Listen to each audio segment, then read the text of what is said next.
Solomon ஆண்டவருக்கு ஒரு ஆலயத்தை கட்டுகிறான். கட்டிட்டு சொல்கிறான், அவன் ஆண்டவரே, வானாதி வானங்கள் உண்மை கொள்ளாது, இந்த ஆலயம் உமக்கு எம்மாத்திரம் என்று சொல்லிட்டு சொல்கிறேன். ஆண்டவரே, இந்த இஸ்ரவேல் ஜனங்கள் உமக்கு நேராக கைகளை விரித்து அவர்கள் செய்கிற விண்ணப்பங்களுக்கும் வேண்டுதலுக்கும் உமது கண்கள் திறந்து இருக்கட்டும், நீர் அவர்களுக்கு மன்னித்து பதில் கொடுக்கணும் அப்படின்னு சொல்லி அவன் ஜெபம் பண்ணுறான். கர்த்தருடைய ஆலயம் விண்ணப்பம் பண்ணுகிற இடமும் வேண்டுதல் செய்கிற இடமுமா இருக்கிறது. சங்கீதம் 138:2 உமது பரிசுத்த ஆலயத்துக்கு நேராக நான் பணிந்து உம்முடைய கிருபையின் நிமித்தமும் உமது உண்மை நிமித்தமும் உமது நாமத்தை துதிப்பேன், உமது சகல பிரஸ்தாபத்தை பார்க்கிற உமது வார்த்தையை நீர் மகிமைப்படுத்தி இருக்கிறேன்னு சொல்லுவார். நான் உமது கிருபையின் உமது உண்மையை சொல்லி என்ன பணிந்து துதிப்பேன். துதிக்கிற இடமாக ஆலயம் இருக்கிறது. அங்கே உம்முடைய வார்த்தை மிக மகிமையாக இருக்கிறது என்று கூறுகிறார்.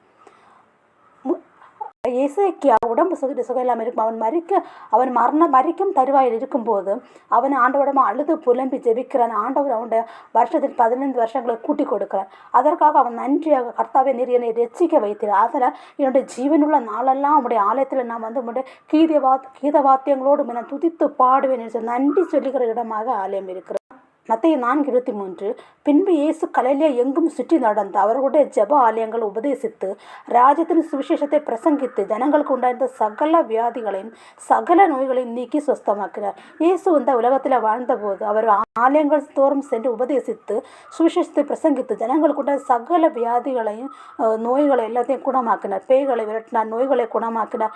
இப்படி ஆலயம் அது நோய்களை குணமாக்கிற இடமாகவும் பிசாசுகளை விரட்டுகிற இடமாகவும் இருக்கிறது. பிரசங்கம் வெளியரங்கமாய் சத்தியத்தை சத்தியமாய் போதிக்கிற ஒரு இடமாக இருக்க வேண்டும். அப்போஸ்தலர்கள் பிரசங்கம் பண்ணின போது புறஜாதியர்கள் அதை கேட்டு ஓய்வு நாள், அடுத்த ஓய்வு நாளிலே நாங்கள் உம்முடைய பிரசங்கத்தை கேட்க வேண்டும் என்று, ஆண்டவருடைய தேவ வசனத்தை கேட்க வேண்டும் என்று ஆர்வமாக கேட்கிறார்கள். அது மாத்திரமில்லை, அடுத்த ஓய்வு நாளில் கொஞ்சம் குறைய பட்டணத்தார் அனைவரும் தேவ வசனத்தை கேட்கும்படி அந்த இடத்துல கூடி வருகிறார்கள். இப்படி புறஜாதியாரும் கேட்குகிற அளவுக்கு அந்த வசனத்தில் ஒரு ஜீவன் இருக்க வேண்டும். அடுத்த வருடம் என்ன பேசுவார்கள் என்ற ஆர்வமாக கேட்கிறவர்களுக்கு தேவ வசனத்தை இல்லை ஒரு ஜீவன் இருக்க வேண்டும். அடுத்ததாக என்ன இருக்கக்கூடாது என்றால், ஆலயத்துக்குள்ள பச்சைபாதமே இருக்கக்கூடாது. நான் உயர்ந்தவன் தாழ்ந்தவன், பணக்காரன் ஏழை, பெரியவன் சிறியவன் என்ற வேறுபாடே இருக்கக்கூடாது. ஆலயத்துக்குள் வந்துவிட்டு அவர்கள் எல்லாரும் தேவனுடைய பிள்ளைகள். அவர்கள் ஒரே சரீரமாய் இருக்கிறார்கள். ஆலயத்தில் வந்தால் நீங்கள் சிரித்து சந்தோஷமாக இருக்கிறதுக்காக ஆலயத்துக்குள் வாருங்கள். நீங்கள் அழதற்காகவோ புலம்புவதற்காகவோ விண்ணப்பம் செய்வதற்காக ஆலயத்துக்கு வர வேண்டாம்.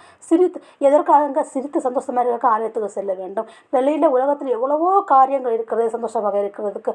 ஆலயம் எதுக்குன்னா இதற்காகத்தான். விண்ணப்பம் பண்ண, துதிக்க, கர்த்தருக்கு நன்றி சொல்ல, அவருடைய வார்த்தையை கேட்க, அவருடைய ஜீவனுள்ள வார்த்தை, ஆவியின் ஜீவனமாக இருக்கிற வார்த்தையை கேட்டு பெற்றுக்கொண்டு தன் வாழ்வையை மாற்றிக்க.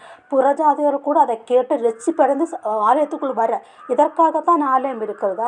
ஆண்டவர் சொன்னார், சுமை சுமந்து சுதந்திர போகிறீர்கள் என்னிடத்தில் வாங்க, நான் உங்களுக்கு இளைப்பார் தருவேன் என்று. நான் உங்களை விசாரிக்கப்படுகிறாலும் உங்கள் கவலைகளாம் என்னிடத்தில் வையுங்கள் என்று சொன்னார்.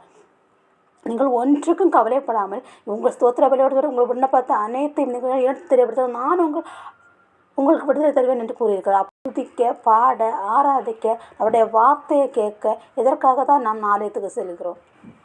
கர்த்தர் உங்களை ஆசீர்வதிப்பாராக. ஆமென்.